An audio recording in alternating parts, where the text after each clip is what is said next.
vocês já começaram o curso, a gente já lhes deu um panorama do que a gente pretende fazer. Eu tenho sempre a ideia de que o curso na pós-graduação ele deve estimular, acima de tudo, o aluno a participar.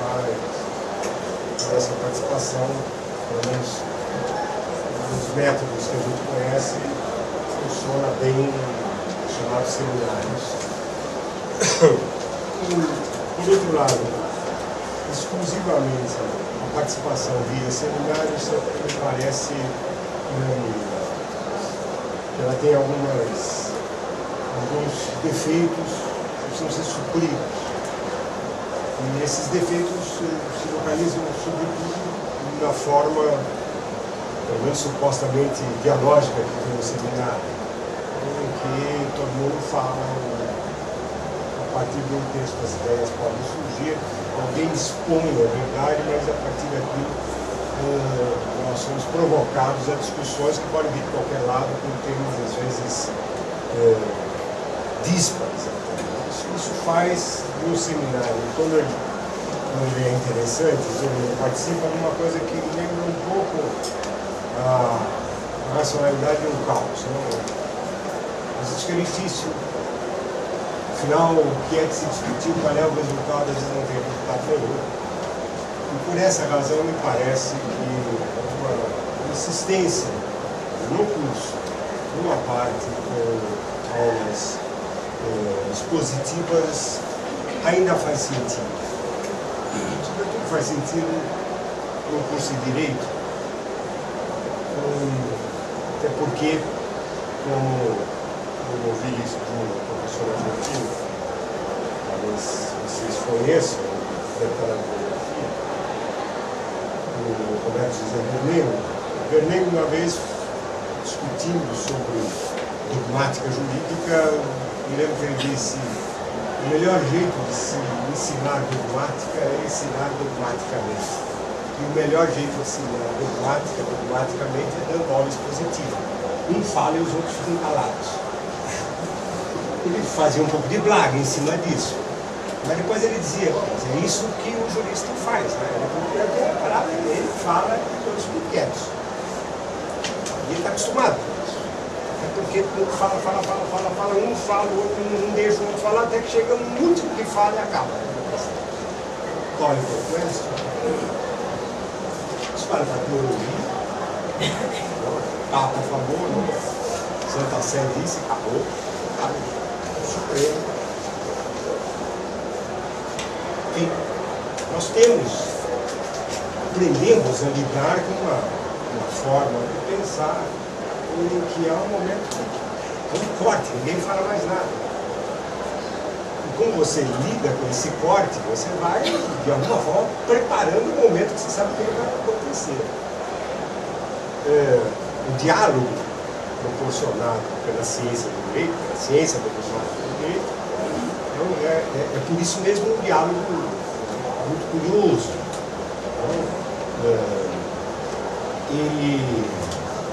Ele é, talvez intencionalmente ou não intencionalmente, por tradição, cheio daquilo que os antigos chamavam de rapapés, data bene, não obstante, excelência e tal. Porque o que a gente percebe é que você não tem propriamente, às vezes, um diálogo em que há uma complementação de posições. É muito difícil a gente fazer pesquisa conjunta na área jurídica. Não sei se vocês tiveram já essa sensação. Não é fácil. Em outras ciências é muito mais fácil. Essa briga eu tive anos na casa. Com os outros professores de ciências humanas, na hora de julgar a chamada pesquisa jurídica. Claro, toda vez que vocês vão fazer pesquisa para fazer o seu mestrado, o seu doutoramento, ou alguém se inscreve no FAPESP, uma bolsa, capas, para fazer pesquisa, sempre aparece esse problema. A pesquisa jurídica é normalmente uma pesquisa individual. Jurídica, no sentido de jurídico dogmático. Ela, em geral, é individual. O que a gente faz? Você faz aquela lista de livros que você quer ler, distribui os temas e faz as leituras e vai arranjando e apresentando o resultado. Consulta a jurisprudência, que também é a partir do título. Ninguém vai ao tribunal e fica assistindo, e anotando, faz a pesquisa. E normalmente esse é o processo do resultado de uma pesquisa jurídica. Toda vez a gente encontra esse problema quando vem as avaliações da faculdade de Direito, ou de uma faculdade de Direito. E pesquisa, quais são as linhas de pesquisa? Mas não existem pesquisas conjuntas. A gente tenta, não sei se vocês já participaram dessas linhas de pesquisa. Enfim, que no fundo acaba sendo, numa faculdade de Direito, 4 ou 5 pessoas pesquisando dentro de uma mesma temática, mas cada um fazendo uma coisa. É muito complicado uma pesquisa conjunta. Eu acho que dificilmente um prêmio Nobel de pesquisa jurídica seria dado a 2 ao mesmo tempo pelos seus trabalhos na área dele. Não é bem assim. Não? Medicina, enfim, as outras a gente vê isso. Realmente trabalham, trocam ideias, complementam. Nós temos um pouco essa tendência, esse fechamento e essa forma de trabalhar os temas com uma individualidade muito pesada. Isso não quer dizer que não haja algum intercâmbio, alguém descobre, vamos dizer assim, um ângulo novo de abordagem de um tema legal, de um tema constitucional, logo aquilo pode repercutir, aquilo começa a ser repetido e alguém inclui aquilo. Quase dando a impressão que pode haver, sim, uma pesquisa coletiva, mas ela se dá, por assim dizer, na prática. Academicamente é muito complicado fazer isso. De qualquer maneira, por conta disso, os seminários, em geral, numa área jurídica, eles têm um diálogo razoavelmente restrito, eu diria. Você fica sempre esperando, afinal, uma palavra final, uma palavra de autoridade que interrompe, que corta a série. Bom, o nosso curso não é dogmático. Embora esteja inserido dentro de uma faculdade de Direito ou disciplinas jurídicas tipicamente dogmáticas, esse curso não é. Embora ele se chame Teoria Geral do Direito, e a Teoria Geral do Direito pode ser vista também como uma disciplina dogmática, ela nasceu nesse tempo, no final do século XIX,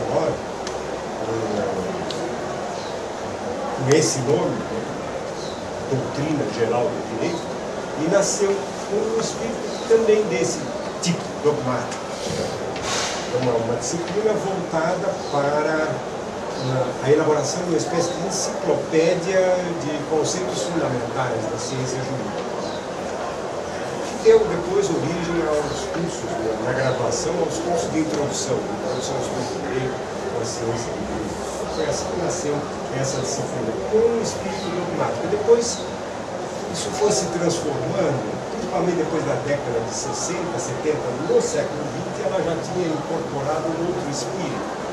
Hoje, quando a gente fala em teoria geral do direito, nós ainda mantemos, talvez um pouco, a velha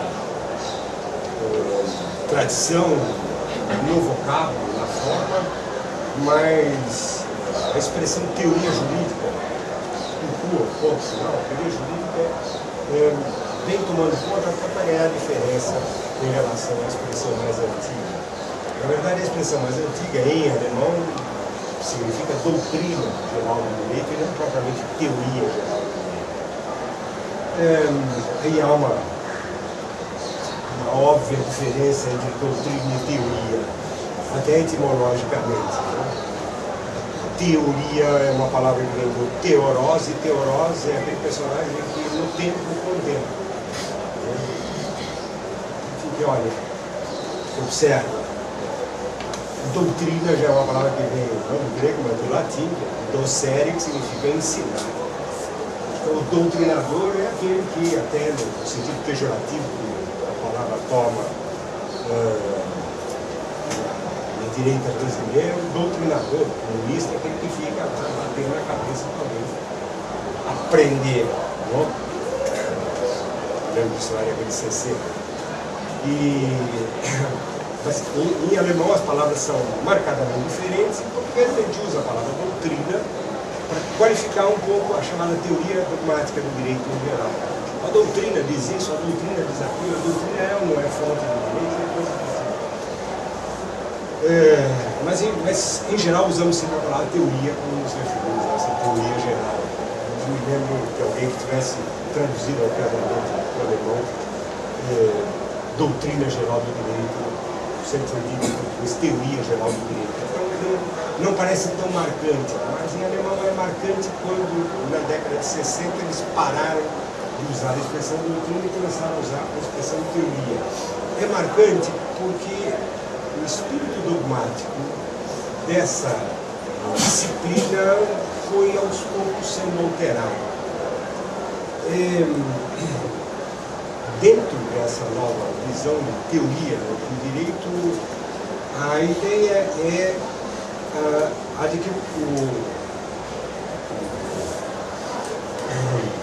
teórico do direito deve, por assim dizer, se soltar um pouco das amarras chamadas amarras dogmáticas. Digamos assim, prisão estabelecida por esse tripé com o qual a gente costuma, em princípio, trabalhar por força da tradição, que é a legislação, lato sensu, a jurisprudência, lato sensu, não só os trabalhos, mas qualquer jurisprudência, e a doutrina. A doutrina aqui no sentido dos trabalhos interpretativos da legislação que repercute na jurisprudência. Esse tripé que forma tradicionalmente o que a gente chama de dogmática jurídica. Garante um estilo de pensamento que, por assim dizer, não só tem por base isso, como se fecha nisso. A chamada teoria geral do direito que o espírito moderno tenta romper com isso. E isso já vem vindo há muitos anos. No começo, hoje eu acho que dá para qualquer um de nós entender por onde é e por que se rompe com esse tripé. Mas eu me lembro que há 30 anos atrás ainda era complicado. 30 anos atrás, pelo menos, ainda era complicado você tentar romper com esse tripé. Quando eu estudei, não sei se quando vocês estudaram, vocês ainda ouviram esse tipo de expressão, a ciência do direito é composta de uma porção de disciplinas próprias e tem lá no meio delas as chamadas disciplinas auxiliares. Não sei se chegaram a ouvir essa expressão. Eu ouvi, estudei na década no começo, lá em 1960. Lembro de ouvir isso. Por exemplo, economia é uma disciplina auxiliar. História do direito era uma disciplina auxiliar. Filosofia do direito era auxiliar. Havia algumas sobre as quais a gente tinha um pouco de dúvida. A introdução ao estudo do direito era auxiliar ou não era auxiliar? Era esse o problema de saber onde é que ela se colocava. Se fosse uma disciplina quase próxima, quase idêntica introdução a um curso de Direito Civil, ela ia para o lado dogmático. Aliás, professores de introdução sempre não se entendiam muito bem com professores de direito civil nesse momento. Mas enfim, havia alguma dúvida a respeito disso. Por conta disso, havia outras também, psicologia forense, medicina legal, lá no rol das chamadas auxiliares. E elas, além de auxiliares, também eram conhecidas pejorativamente como perfumarias jurídicas. Por isso você chegava a ouvir essa expressão. Perfumaria jurídica era exatamente esse estudo que rompia com o tripé. E rompia porque começava a importar uma porção de indagações vinda de outras ciências, óbvio. Então, sociologia jurídica, quando eu estudei, nem se falava disso. A sociologia era uma delas, filosofia sem dúvida. Lembro o velho professor Miguel Reale, o esforço dele em mostrar que aquilo era importante para o curso de direito. Eu mesmo depois assumi aquele negócio, como é difícil, até hoje é difícil. Você mostrar que há alguma importância nesse tipo de estudo e que não é simplesmente nem perfumaria, nem algo meramente auxiliar, que está incorporado na própria ciência do direito, faz parte. Essa visão da teoria geral do direito, não mais como doutrina, e, portanto, não mais assentada nesse tripé, a doutrina, a jurisprudência, a legislação, exige que você se abra para as tais disciplinas auxiliares. Ou seja, que você, nas indagações jurídicas, vá além desse tripé, só que coloque as suas indagações além desse tripé como alguma coisa pertinente ao entendimento do próprio direito, do próprio agir do direito, da disciplina jurídica, do estudo do direito, etc., colocando-se do ponto de vista que na década de 80, 70, 80, ficou conhecido como perspectiva crítica, mas essa perspectiva ampliada faz com que você tome os termos jurídicos e procure observá-los de ângulos abertos e não de ângulos fechados. O curso aqui de Teoria Geral do Direito, a Teoria Geral do Direito tem um espectro muito grande. Essa disciplina, se a gente olhar, como se trata de teoria geral, eu posso trabalhar isso dentro de um espectro bem amplo, com muita matéria para estudar. Nós fizemos uma opção, focarmos na hermenêutica jurídica. A hermenêutica jurídica é tradicionalmente, do modo como ela nasceu, uma disciplina dogmática, portanto de doutrina, no velho sentido. Isso que sempre se fez com hermenêutica jurídica e até hoje se faz. Curiosamente, não é uma disciplina sobre a qual se insista muito no currículo da Faculdade de Direito. Não sei porquê. Os currículos da Faculdade de Direito reservam muito pouco a hermenêutica jurídica. Uma introdução, quando dá tempo, às vezes alguns cursos têm lá um momento, um semestre reservado para a hermenêutica jurídica. Como doutrina. No Regra a gente aprende um pouquinho isso e aquilo, regras, e vai aprendendo a hermenêutica jurídica um pouco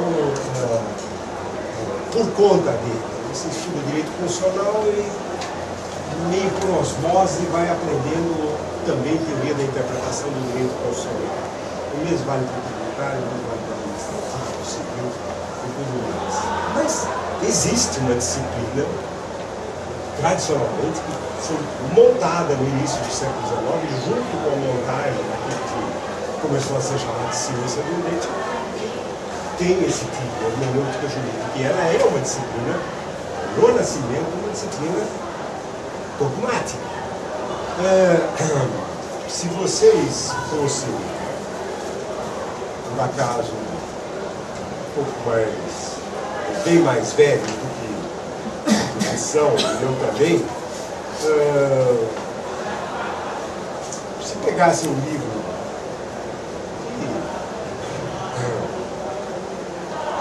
que tem já alguns anos, quer dizer, eu tenho aqui na minha mão uma reprodução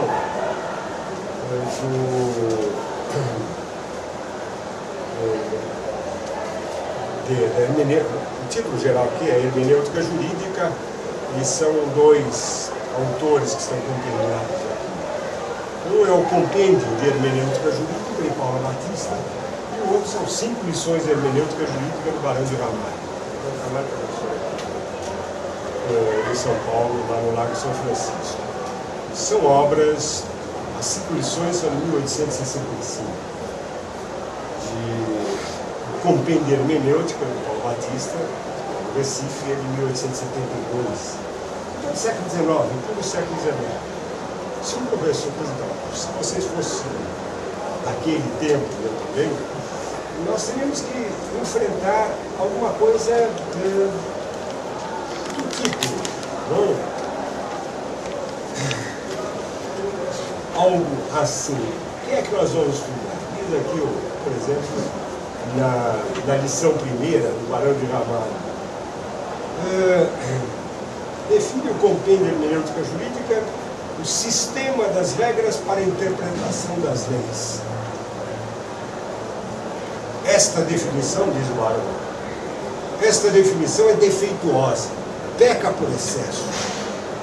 Nós tratamos da hermenêutica da jurisprudência pátria, e não da geral ou filosófica. Olha aqui, auxiliar e perfumaria, que traz regras para a interpretação de todos os pensamentos. Mas ele percebe isso. Nós, bem, sistema de regras para a interpretação das leis. Isso talvez seja um pouco excessivo, porque a interpretação das leis de um país, e não a chamada interpretação geral ou filosófica, regras para a interpretação de todos os pensamentos. Essa distinção é uma distinção curiosa e importante. Eu chamo a atenção para vocês disso. Por conta dessa concepção dogmática da ciência do direito, ela, no correr do século XIX, se firmou nesta forma, e durante todo o século XX ela acabou formando círculos fechados. Círculos fechados que sempre tornaram complicado você fazer pós-graduação em outro país. Pode ser um livro. Hoje é muito comum. Quanta gente sai vai estudar Santos. Até, e sobretudo, em certo sentido, até nos Estados Unidos ou na Inglaterra, onde nós sabemos os sistemas são bastante diferentes. Mas o que se percebe, o que se percebeu sempre, e até hoje você percebe, é essa limitação que o Barão de Ramalho traz para um estudo hermenêutico com esse espírito dogmático. Esta definição é defeituosa. Nós tratamos da hermenêutica da jurisprudência pátria, ponto. E aqui começavam os problemas. Claro que para vencer esses problemas surgiram disciplinas bem cheirosas, perfumaria, tipo direito comparado. O que é direito comparado? Justamente a percepção de limitações desse tipo. O que está dizendo o Barão de Ramalho? Hermenêutica jurídica é hermenêutica jurídica do direito brasileiro. O que ele está sugerindo? Que a hermenêutica jurídica do direito alemão é outra. bem isso que ele faz quando a gente vai ler as 5 lições. Ele discute interpretação autêntica e interpretação doutrinária. Um tema que era um tema discutido na Alemanha, largamente, na sua época. Já ele fala dos chamados métodos de interpretação, está lá, gramatical, lógico, científico, que existia na discussão do século XIX do seu tempo. Portanto, inevitavelmente, ele estava se reportando a toda uma tradição que tinha sido montada na Europa continental, na verdade, não nas Ilhas Britânicas e nem nos Estados Unidos, na Europa continental, com alguns focos importantes na Alemanha, na França e na Itália, principalmente. Talvez esses 3 focos mais importantes. E é por base toda uma tradição humanística, romana, etc. Ele se reportava a essa tradição, ele foi montar uma teoria hermenêutica. Mas não obstante, o que ele queria dizer é ensinar. Hermenêutica jurídica significa, no máximo, você tomar essas indagações e trazê-las para o que ele chama aqui de a jurisprudência pátria.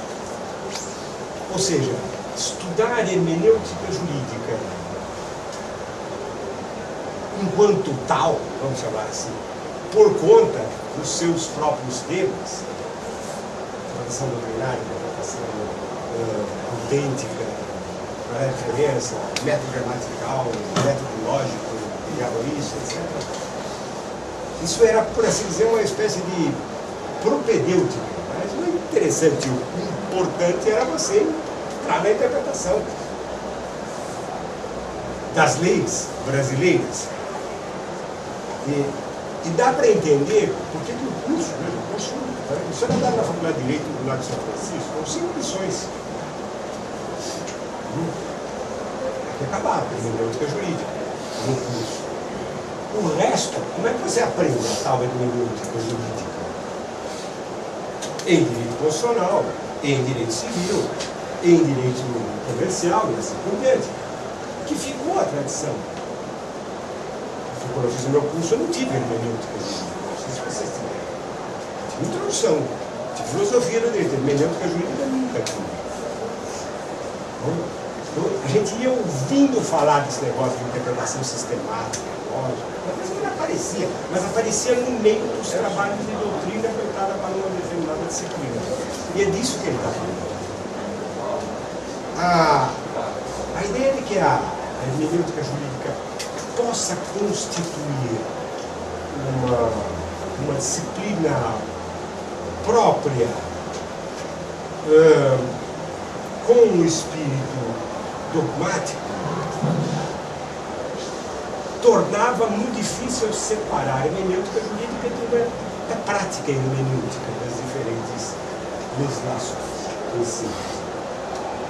Ora, no seu nascimento, quando os primeiros alemães, por sinal, começaram a pensar na hermenêutica jurídica como alguma coisa que merecia uma indagação à parte, o que fazemos nós quando lidamos, interpretamos leis, etc., contratos, normas de modo geral, comportamentos, o que faz o jurista?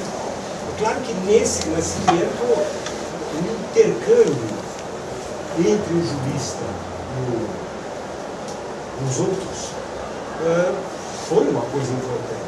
Quando historicamente, a hermenêutica jurídica, como ela se formou, permitia ao Barão de Ramalho dizer isso que disse, ela, no seu nascimento, ela conhece um intercâmbio com outras disciplinas. É ali que ela vai buscar fundamentos. O que eu quero dizer com isso é que há um momento de formação da disciplina em que As tais disciplinas auxiliares não são apenas auxiliares, são fundamentais para você construir a hermenêutica jurídica. Por exemplo, isso acontece quando a gente lê a metodologia para a interpretação do direito proposta por Savigny, no começo do século XIX. Ele estava ensaiando aqui. Então, um livrinho que, na verdade, recolhe cursos que ele dava, uma parte daquilo são programas, por assim dizer, dos cursos que ele dava, tentando montar uma hermenêutica, porque no direito romano não havia. No direito romano vocês não conhecem uma disciplina especial. Não que os romanos não interpretassem, nossa, fizeram isso e muito. Existem discussões interpretativas do direito romano muito interessantes, mas a própria interpretação não era alvo de uma indagação, não dentro do direito romano. Não fazia parte do acervo do direito romano uma hermenêutica jurídica. Claro que eles estudavam interpretação, lidavam com isso a seu modo. Como? Indo para a Grécia, ou para a mágica da Grécia. Fazer o quê? Estudar retórica, estudar lógica. Essas coisas que eles faziam, depois se preparavam nesse sentido para interpretar o direito. Então, nunca se forma, por assim dizer, uma disciplina jurídica da interpretação. Quando Savigny, no começo do século XIX, começou a pensar esse tema, no entanto, isto é, começou a pensar a hermenêutica como uma disciplina geral, isso aqui que ele diz, chama de filosófica, quando ele começou a pensar a hermenêutica jurídica como uma disciplina jurídica, ao lado das outras, ao lado do direito civil, do direito comercial, a hermenêutica jurídica. Ele pensou em algo que lhe pareceu significativo, importante, e importante no sentido de ser separado do estudo das demais disciplinas jurídicas. Ele entendia que aquilo tinha uma razão própria, porque era significativo entender o que é que você praticava quando interpretava. E era significativo não só entender o que você praticava, mas também descobrir os fundamentos da prática. O que você tinha na época de Savigny, por herança romana e por herança medieval, uma porção de regras interpretativas. Essas regras vinham sendo repetidas pela tradição. Regras em parte extraídas da lógica, em parte extraídas de retórica, mas eram regras que vinham se formando. E que faziam parte dessa tradição. Antes de se falar em interpretação gramatical, você praticava o uso de regras gramaticais para entender textos. Ninguém falava que gramatical era um método.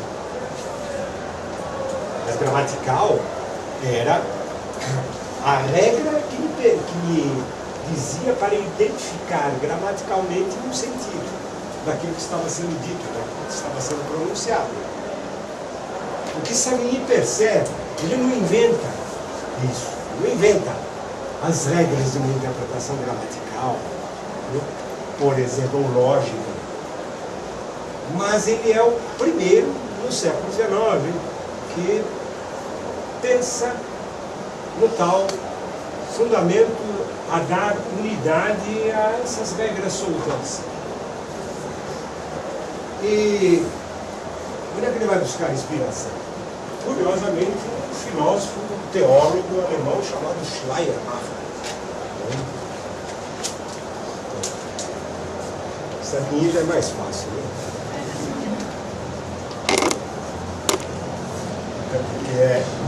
Ele é alemão, é Savigny, mas o nome é de uma família huguenote francesa.